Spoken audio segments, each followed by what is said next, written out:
So this is another project that goes back to the summer house build a couple of years ago.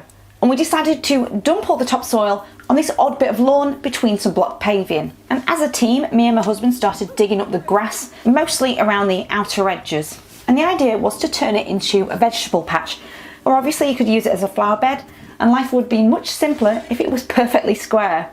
And we keep dumping more topsoil on top.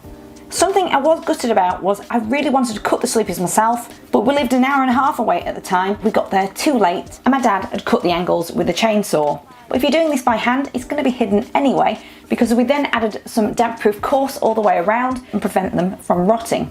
And I tapped them in with a hammer, although a mallet would probably be better, and pre-drilled and screwed on an angle to join them all together with some really long screws.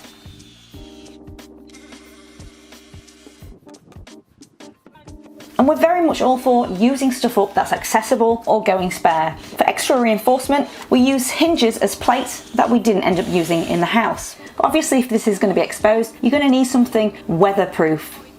To fix the damp-proof course down to the sleepers, one of my dad's tricks if he doesn't have a stapler is to nail it down halfway, then place another nail flat down on the surface and then hammer the other one in half and trap it down. Also, because this has lots of angles, I had to slice the damp-proof course so it would mould around them.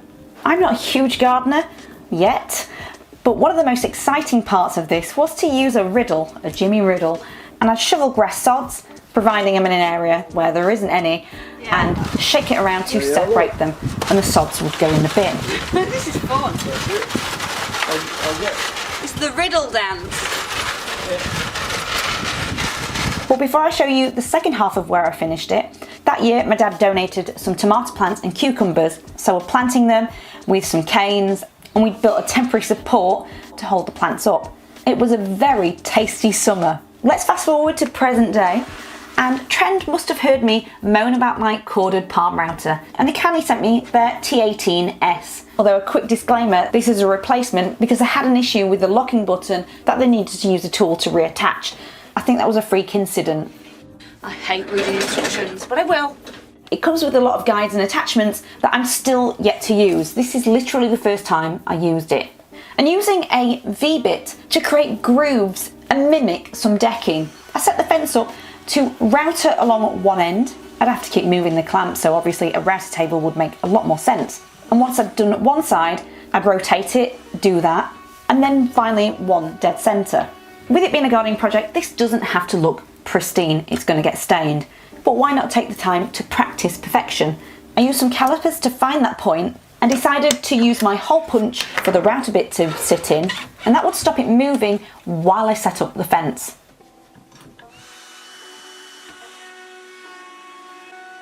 So you've just seen me with the plunge bit.